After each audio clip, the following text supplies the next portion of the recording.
That's showbiz, baby. And if you aren't running to get this book, you're being silly. She's continuing her YA adventure.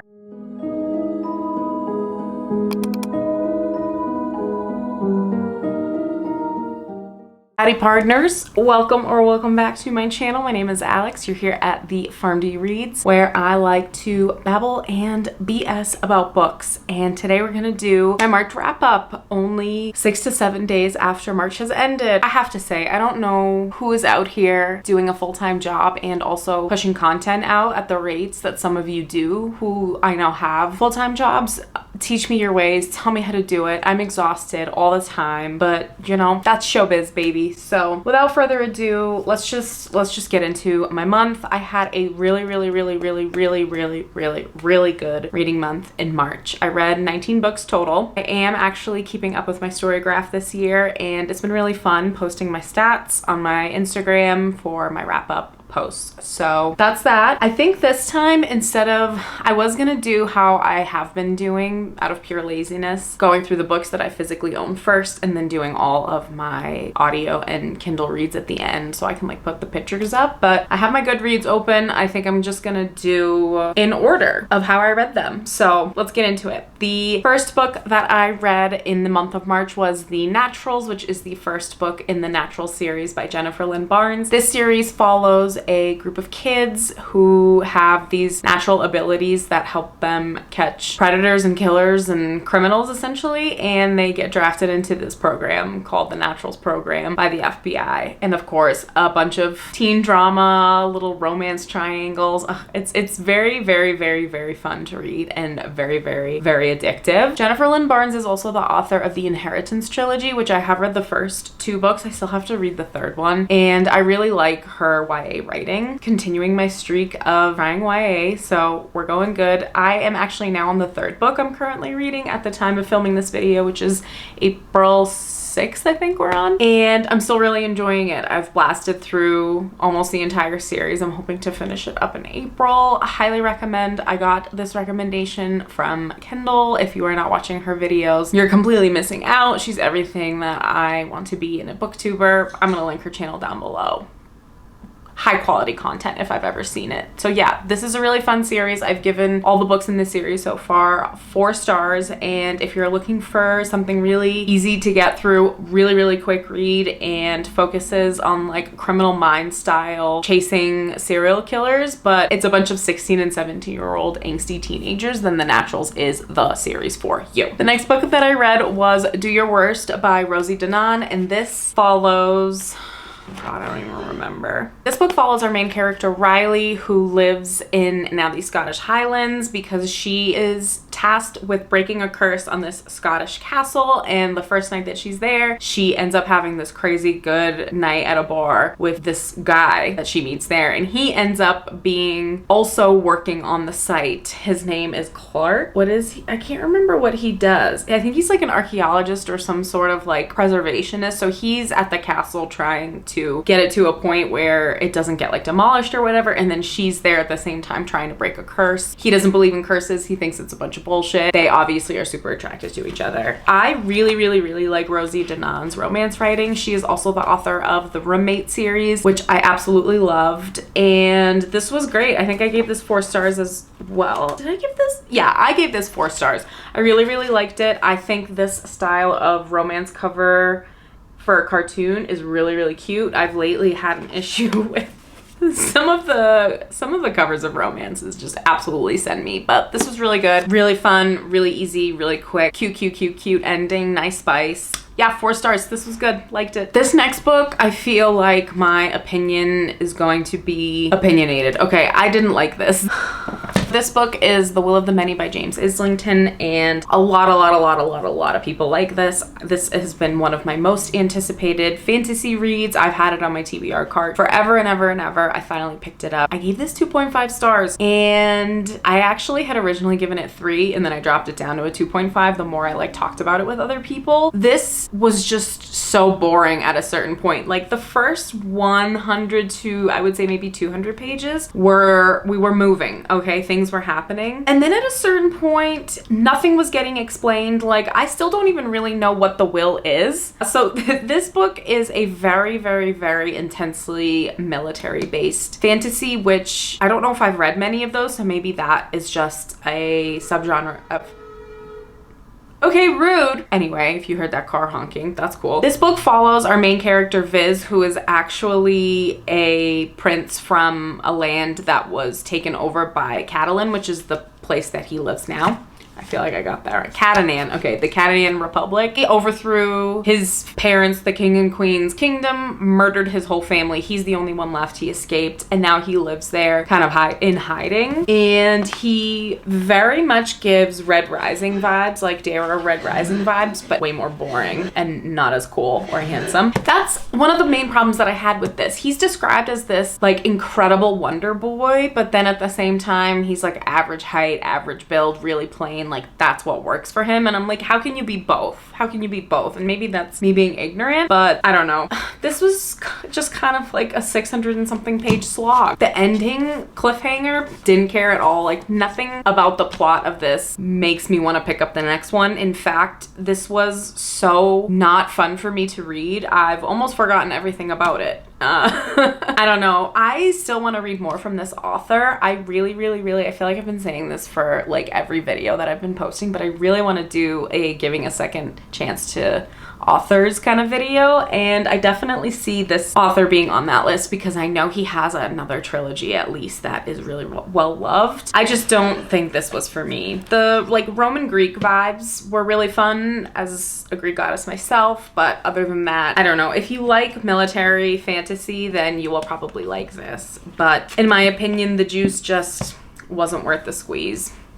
The next book that I read in March was Chlorine by Jade Song, and this book follows our main character, Ren Yu, who is a young Asian American girl that is super into swimming, but the twist of it is she is telling the story from her perspective as a transformed mermaid and backtracks all the way from her childhood up through high school, her swimming career. And this book really explores it's a literary horror, but it really explores the way that we treat young girls, especially, but all women, and their bodies, and how easily men can make us feel, not only men, but like there's a lot of themes in this of like older men definitely doing saying inappropriate things, inappropriate touch in the setting of athletics, which I know is a huge, like, you know, that is a real thing. So I listened to this on audiobook and I really, really, really enjoyed it, but it was just so weird. Like, it's very, very weird. She literally, spoiler alert, she makes herself into a mermaid by the end of the book, and it's just wild. A very literary horror. I did enjoy it. I think it was more commentary than I expected it to be. I thought we were gonna get more horror versus, you know, commentary on some of those previously aforementioned topics, which I thought were very well done. It's just not what I was expecting, and the weirdness factor kind of threw me off. So I gave it 3 stars. I still really liked listening to it. I think the cover is absolutely gorgeous, but I don't know, it was a little off kilter for me. But if you like literary horror and you want something really, really funky and weird, this is a book for you. I finally did it. I read a cowboy romance, and it was flawless, by Elsie Silver, which is the first book in the Chestnut Springs series. This one follows Rhett and Summer's story. Summer is the daughter of his agent, and Rhett is one of the boys on like the Chestnut Springs farm or whatever ranch. He is one of the boys, and I'm assuming like his brothers are the ones that get the subsequent books. I haven't gotten to them yet, but Rhett is a bull rider, and he is under a lot of heat because he rejects a milk contract or endorsement, which I think is very, very funny. But obviously Summer and him have this like enemies to lovers romance. It's very, very, very cute. I just didn't really care about the characters. I fell in love with the setting. I really think it being in this like picturesque, rural, mountainous part of Canada instead of like more of a like Texas or Wyoming cowboy, I thought was a really fun way to do it. I didn't expect that. I didn't care for Summer. I felt like I knew nothing about her. I felt like I didn't connect with her. Some of her family shit was a little aggressive for the setting, so I don't know. It was okay. I have heard from many people that I think the next one, Heartless, I'm pretty sure is the best one. And I think that's the brother that is the single dad. And I think that one is going to be really good. So I do have that downloaded on my Kindle. I gotta know if I was right on that. Hold please. Heartless, I was right. I have it downloaded on Kindle Unlimited. I haven't read it yet, but it's definitely on my maybe April TBR because I want to see if I like this one better. I gave Flawless 3 stars. It was a solid start. It has maybe enticed me to read some more cowboy romance. I went to work today, Saturday, and on the way home, me and the hubs were gonna stop at Barnes & Noble because I have a little list that I want to pick up. I actually haven't bought a book in about 2 weeks. So one of my stats for Storygraph, actually 6 of my reads for the month were audiobook, borrowed. All but 1 were borrowed from Libby for free, and then the last one I used was from Audible with a credit that I had. And then another 6 were ebooks that were either downloaded for free with my Kindle Unlimited subscription or from Libby. So I have done really good about being mindful of my book purchasing. So I do have a list of books that I want to have for my shelves. Anyway, we were gonna do that. It is so windy in Colorado today. There's like a wind advisory this weekend, and it was so bad, like going on the highway, my car was shaking, and I was like, I don't need books that bad. So if the weather is a little bit more friendly tomorrow, I think I'm gonna go do that. Where was I going with this? Oh, and 2 of the books that I really want to pick up are Done and Dusted and Swift and Saddled. I just love the covers. I don't know if I'm gonna be a cowboy romance girl, but I do know that I really like those cover designs, and it's few and far between that I like romance covers enough to buy the physical. So yeah, I need to have them. Flawless was fine. Looking forward to Heartless. Giddy up. The next book that I read in March was The Jigsaw Man by Nadine Matheson, and this is a police procedural following a British inspector named Angelica Hadley, who on her first day back to work after a really traumatic event involving a serial killer named Olivier, finds herself entangled in a new serial killer case that connects back to Olivier, who she put in jail a couple of years ago. I have been seeing this for a year or 2, and it has intrigued me as a thriller. I love crime, I love crime fiction. It's one of my favorite genres. And I wasn't familiar with the term police procedural, but one of my friends on Instagram said that this was a really good one and a really advanced one. So I was curious. I asked her for a recommendation and about police procedurals, like if this is advanced, what's like a more chill one? And she recommended it to me, and I read it, and I was like, oh, okay, so police procedural is just like following an investigation type of a book. So I have read many of those. I was like, I'll read this. I don't know if it was the setting being in Britain and a lot of the terminology I didn't click with, or like dialogue I didn't click with. I definitely know it was our main character, Angelica. Hated her, didn't like her at all, cheated on her husband like halfway through. Like, whatever. I didn't find the serial killer case part of it to be intriguing at all. Like, I didn't care about anything that happened in this, and for a 500-page crime thriller, it was an absolute waste of my time. I gave this 2 stars. Not my favorite, but you win some, you lose some. Okay, but my next read, I listened to The Fake Meate by Lana Ferguson, and I am not kidding when I say I ate this shit up. Lana Ferguson is officially one of my new contemporary romance authors to watch out for. I read this on recommendation from my bestie Olivia. She said it was so good. The spice was great. This is an Omegaverse following 2 doctors that are both wolf shifters named Mackenzie and Noah. It immediately starts as grumpy sunshine, fake dating, enemies to lovers, forced proximity, alpha hole, Omegaverse, perfection. I loved the characters. I loved the fact that they were doctors and they kind of mixed some of the shifter stuff into like a real world medical setting, which I thought was really fun. The characters were just really great, and the spice was fantastic. I thought her spicy scenes and her slow burn and her tension were amazing. I absolutely loved this. I gave this 4 stars, and I am gonna go out of order here just for the sake of it. I also read The Nanny by Lana Ferguson, and I did also listen to this on audiobook in legit one day while I was cleaning the clean room. I absolutely just devoured this, and I didn't realize that it was the same author because I've actually had The Nanny on my TBR for quite some time. So I'm really glad that I got to that, but also another one by this author. The Nanny was really, really good. It's a single dad hires a nanny. They fall in love. Great. I loved it. It was so good. The family dynamic was great. The kid character was great. She was such a badass little 9-year-old and like took no shit from anybody. Super smart. Just Lana Ferguson knows what she's doing, and I think she has 2 more books coming out this year, and the next one is a hockey romance, and I am just so excited to see how she writes it because the Fake Meate is an Omegaverse like paranormal character, modern kind of contemporary romance, and then The Nanny is single dad, like hired, you know, falling for the nanny trope, and now she's doing a hockey romance. Like, she's killing it, but they've both that I've read have been good. So I really feel like she can write any trope, and I'm gonna be into it. If you hear squeaking, little Dan's in here playing with their lamb chop. So I'm gonna group another 2 books that I read together. I don't know why I didn't do this for the naturals too, but we're moving on. Okay, I read Ledge and also Chasm, which are the first 2 books of the Glacian trilogy by Stacey McEwen, and these are both available.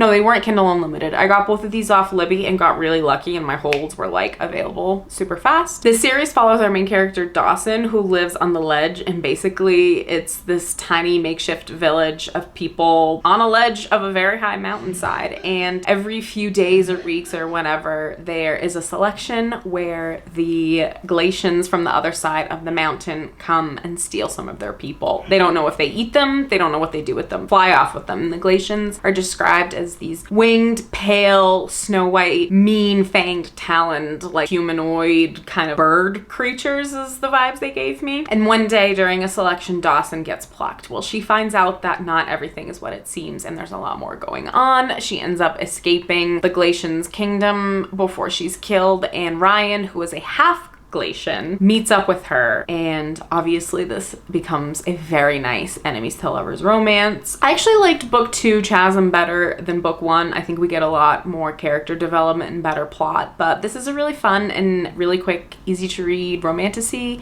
No, I would not call it a romantasy. I'd say it's trying to be fantasy with romance, but the world building is not great, but they are really fun to read, and I do like the romance and kind of like the found family vibes that we're getting in the second one. The plot is also going in a direction that I think is going to be really fun in book 3. So these were really good. I gave Ledge book 1 3 stars, and I gave Chasm 4 stars. The next book I read was Killer Instincts by Jennifer Lynn Barnes, which is the second book in the Natural series, and again, I'm not sure why I didn't just smack these together. This one was even better than the first one. It has a really fun storyline kind of focusing on Dean, and I think that like each book kind of is going to focus on a different character. Here she is, the princess herself. If you see a snout, shout it out. Okay, it was just as fun as the first one. So the plot for this one is following Dean's serial killer dad who's locked in prison. Turns out that he has some proteges that are working on the outside, so now Dean is the one that's in trouble, but of course our girl Cassie gets involved because she loves him so much. Ugh, I'm so team Dean, it's not even funny. Yeah, this series is just so delightful. I'm hoping to finish all in. I think I'm like 10% in. I might try to finish that up in the next couple of days because it's actually due back on Libby. 4 stars for Natural Instincts. You already know from the vlog if you watched it. This is book 2 of, what is the name of this series? I don't know, whatever. This is book 2, Empire of the Vampire. I read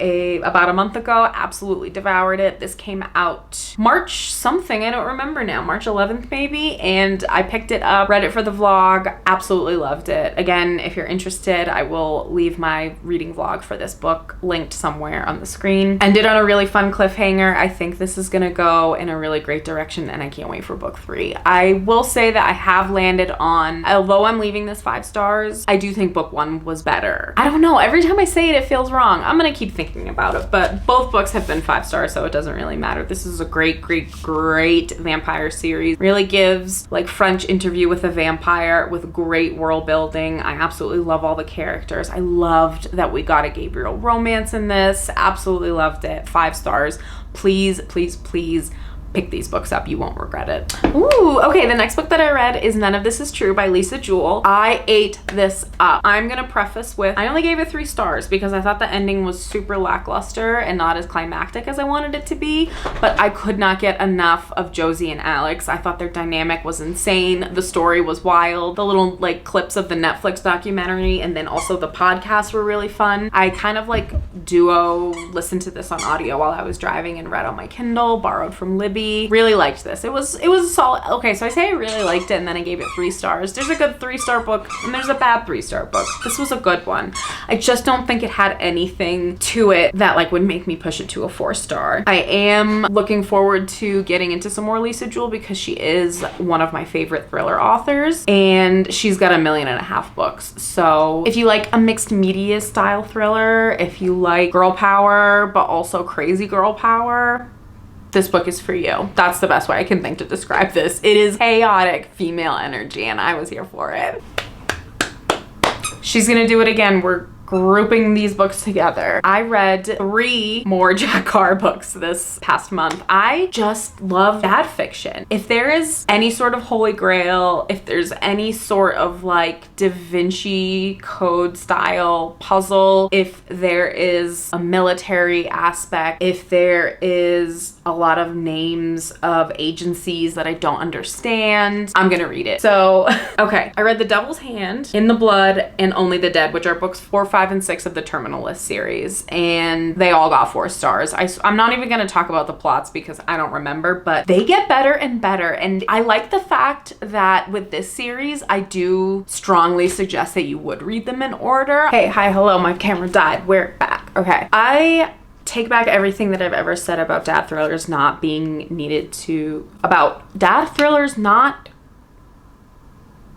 being read in order. I don't know if that was English at that point, but we're moving on. This series just gets better and better. I haven't watched the show on Amazon because I just don't think Chris Pratt, after listening to the audiobooks, was the right choice for James Reese, but it is on my list. If you want something easy to read that kind of gives you a Keanu Reeves, but if he were a Navy SEAL veteran, out for revenge, action movie in your head while you're driving around, like you had anything better to do anyway, this is a series for you. Guys and gals, the next book that I read was Thirst by Marina Yajuk, and if you aren't running to get this book, you're being silly. This was so lush and so romantic and atmospheric and also really, really creepy at the same time, and sapphic on top of all of it. I can't even. This is a very romantic historical version of a vampire. We never even know her name. We just kind of follow her from her creation all the way to like modern day in Buenos Aires. Something that I really liked about this is that it brought up classic vampire tropes, but in a way that you weren't expecting, just kind of like woven into the fabric of the story. And then the way that it ended was so good. Like, I can't say enough good things about this book. This is actually my first translated read, and I have a couple others on my shelf, and I'm really looking forward to kind of continuing to diversify my reading, and this was the perfect addition to my TBR. I gave this 4 stars. I highly recommend it. I absolutely love the colors of the cover. This statue babe just right here. This was so good. Pick it up, please and thank you. She's continuing her YA adventure. The next book that I read in March was Percy Jackson and the Sea of Monsters, which is book 2 in the Olympian series. I listened to it via audiobook from Libby. Absolutely loved it. 4 stars. These books I think are also going to get better and better, and I'm really looking forward to another book coming out this year, which I didn't realize. And I also kind of had a like come to J moment where I realized that the characters are gonna get older, so like a little bit even more relatable. I mean, I'm 32, so I can't relate. He's what, 13 or 14 in book 2? I can't relate to any of them at this point, but I just love these characters. I love the stories. I love the Greek god aspect, of course, because I am a Greek goddess myself. These are just so fun to listen to, and I'm really actually kind of sad that I didn't get to enjoy these when I was younger. I don't know why I never picked these up. I don't know. I was a Harry Potter girl. Don't know what to tell you, but this was great. 4 stars. Continuing on with this series, absolutely 150,000%. I think this was my first 5-star. No, Empire of the Damned was my first 5-star. A Love Song for Ricky Wow by Tia Williams was my second 5-star. I knew I was gonna love this, but I didn't know that it was gonna make me sob uncontrollably. This book is so beautiful. It gives Renaissance in Harlem, both in the 1920s and the 2020s. Like, it's so good. Okay, magical realism, time jumping, dual POV, beautiful, beautiful, beautiful, lush romantic writing. Ricky is the daughter of a very rich family that doesn't quite fit their mold. She escapes from Georgia, goes and lives in Harlem, meets Ezra, and doesn't realize why she is so drawn to him. And you find out some stuff and things that I cannot spoil. What got me about this was the found grandmother. I can't. So Miss Della is like a 90-something-year-old fabulous grandma vibes woman with hot pink hair that lives in the building where Ricky opens her flower shop. So, okay. So the plot of this is Ricky meets Miss Della in Georgia at her family's crematorium. That's what they do. Okay, so they're rich from crematoriums. Ricky's working there. She meets Miss Della one day and Miss Della's like, well, I have an empty apartment below my apartment in Harlem. Like, open your flower shop, because Ricky instantly just like spills to this woman, like, my dream is to be a florist. So she goes and does it, meets Ezra. It's just so good. And I can't even talk about it because it was so good. Everything about this was perfect. I absolutely loved 7 Days in June by Tia Williams. I think I liked this one even more because of the magical realism vibes and also the setting of Harlem. It was so, like, it was such a beautiful juxtaposition of city life, but also all these descriptions of like this lush romance through the ages and all the floral bouquets. Immaculate. This is 5 stars. If you like contemporary romance, if you want to read from some more diverse authors, this is a book for you. Last book. I feel like I've missed one. Maybe it's because I grouped so many of them together. Yeah, it's because I grouped so many of them together. It's fine. The last book that I read was Daisy Hates by Jessa Hastings, and this is the second book in the Magnolia Parks universe. This one follows Daisy and Christian, and we also get POVs from Julian, who is my babe, my boy. Love everything about, well, I was a little upset with him in this book, but I feel strongly that he'll get redemption in, is it the Daisy Hates the Long Way Home? Daisy Hates is the Great Undoing. Okay, I think we're gonna get some redemption in that. So good, so good. I gave this 4 stars. I still don't think that any part of this series will be a 5-star read for me, but I actually really enjoyed this one. I liked it even better than book 1 in my opinion, which is not a common opinion. Most people hate this one compared to book 1, but I loved Daisy. I think she's just so badass and she's smart. I think I just relate with her character more than Magnolia. The whole bit of Magnolia constantly like word vomiting people's designer clothes. I don't know who these designers are, but like I know immunopharmacology a little bit. So thank you, Daisy. Yeah, this series is so fun. It's still giving very intense Gossip Girl in the UK vibes. I kind of really am enjoying the like crime, the like crime connections that some of the characters have. It makes it a little bit more edgy and not just quite so much purple prose and soft romance, you know. This one brought it.